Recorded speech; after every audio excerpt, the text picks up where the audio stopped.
오늘 정말 흥미로운 얘기를 해볼까 하는데요. 바로 미국의 대통령과 대법원이 세계 무역을 놓고 벌인 한판 승부입니다. 이 한편의 법정 드라마 같은 사건이 글로벌 경제에 어떤 파장을 몰고 왔는지 지금부터 같이 한번 파헤쳐 보시죠.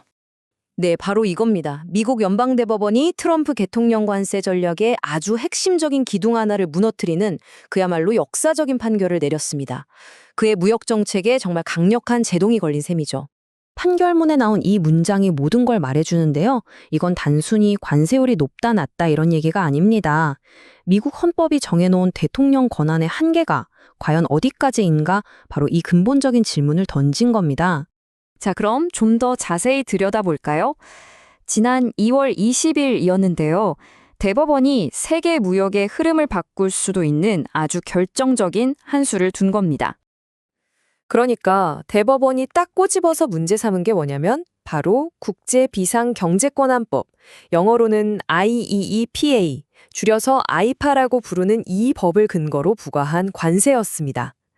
트럼프 행정부의 가장 강력한 무역 무기 중 하나가 말 그대로 법에 의해서 무력화된 순간입니다. 아니, 대체 이 ISEPA라는 법이 뭐길래 이렇게까지 큰 싸움이 벌어진 걸까요? 이 법이 1977년에 만들어졌는데요. 원래 목적은 이거였어요. 대통령이 어떤 특정 외국의 위협에 아주 신속하게 대응할 수 있도록 도구를 주자. 예를 들면 적국의 자산을 얼려버리거나 특정 금융 제재를 가하는 것처럼요. 아주 특정한 상황에서 쓰라고 준 칼이었던 거죠. 바로 이 슬라이드를 보시면 그 차이가 확 느껴지실 겁니다. 과거 대통령들은 이 IEPA를 특정 목표물만 정교하게 도려내는 메스처럼 사용했다면 트럼프 대통령은 이걸 그냥 거대한 망치로 써버린 거죠. 관세 장벽을 쌓기 위해서요. 이건 정말 전례가 없는 방식이었습니다. 자, 여기서 바로 이 질문이 나오는 겁니다.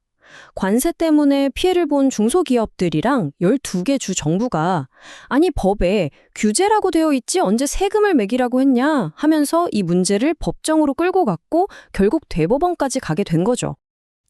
자, 그럼 대법원은 과연 어떤 논리로 이런 결정을 내렸을까요? 결과를 보면 이게 단순히 정치적인 진영 논리로 갈린 게 아니라는 점이 정말 흥미롭습니다. 보시는 것처럼 결과는 6대 3. 아주 압도적이었죠. 이건 행정부의 방식에 대해서 법원이 그건 아니다라고 아주 명확하고 결정적으로 선을 그은 겁니다. 다수 의견의 논리는 아주 명쾌했습니다. 헌법상 세금을 매길 권한은 의회에 있다는 거죠. 법에 있는 규제라는 이 모호한 단어 하나를 가지고 대통령이 그 권한을 마음대로 가져갈 수는 없다는 겁니다. 법원은 이걸 중대문제 원칙이라고 불렀는데요. 이게 뭐냐면 좀 쉽게 말해서요.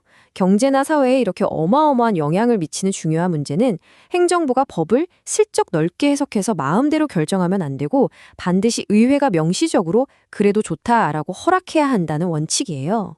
그리고 이 판결에서 정말 놀라운 점이 바로 이겁니다. 트럼프 대통령이 직접 임명한, 그러니까 자기 편이라고 생각했던 보수 성향의 대법관 2명이 반대표를 던진 거예요.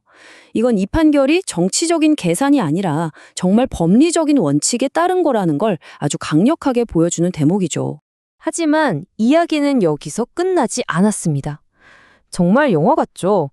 대법원 판결이 나오자마자 트럼프 대통령은 곧바로 다음 카드를 꺼내 들었습니다. 대통령의 대응. 정말 빠르고 단호했습니다. 자, IPAT라는 카드가 막혔잖아요. 그러니까 바로 다른 법전에 있던 1974년 무역법의 122조랑 301조라는 카드를 꺼내든 겁니다. 이 법들은 대통령한테 무역 수지가 안 맞거나 다른 나라가 불공정하게 나올 때 보복할 수 있는 권한을 주거든요. 그러니까 이 방법이 안 되면 저 방법으로 한다. 관세 정책을 계속 밀고 나가겠다는 의지를 아주 확실하게 보여준 거죠. 여기서 중요한 게 뭐냐면요. 이번에 새로 꺼내든 법들은 예전에도 관세 부과할 때 썼던, 그러니까 법적으로 훨씬 탄탄한 근거가 있다는 겁니다. 즉, 무역 갈등이 끝난 게 아니라 이제 싸움의 무대가 바뀐 거라고 봐야겠죠. 자, 그럼 이렇게 복잡한 법적 싸움이 우리 현실에, 특히 한국에는 어떤 영향을 미치는지 한번 구체적으로 들여다보겠습니다. 보세요. 한국은 미국에 3,500억 달러라는 어마어마한 투자를 약속했습니다. 그 대가로 미국한테서 관세 인하를 약속받았고요. 그런데 그 약속의 근거였던 관세가 이번 대법원 판결로 그냥 허공으로 사라져버린 겁니다. 말 그대로 계약의 한쪽 기둥이 통째로 무너져 내린 거죠. 자, 그럼 한국 정부 입장에선 어떨까요? 약속의 기반이 없어졌으니까 이거 다시 얘기하자고 하는 게 당연해 보이잖아요? 근데 이게 그렇게 간단한 문제가 아니에요. 이게 정말 위험한 선택인 게 만약 재협상을 요구했다가 미국을 자극이라도 하면 어떻게 될까요? 이미 발표된 그 새로운 10% 관세는 물론이고 자동차나 반도체 같은 우리의 핵심 수출품에 추가로 관세 폭탄을 맞을 수도 있거든요. 섣불리 움직였다가 오히려 더 큰 걸 잃을 수 있는 그야말로 진퇴양난의 상황인 겁니다. 이 사태는 단순히 앞으로의 정책 문제만도 아닙니다. 바로 이 숫자, 1,750억 달러.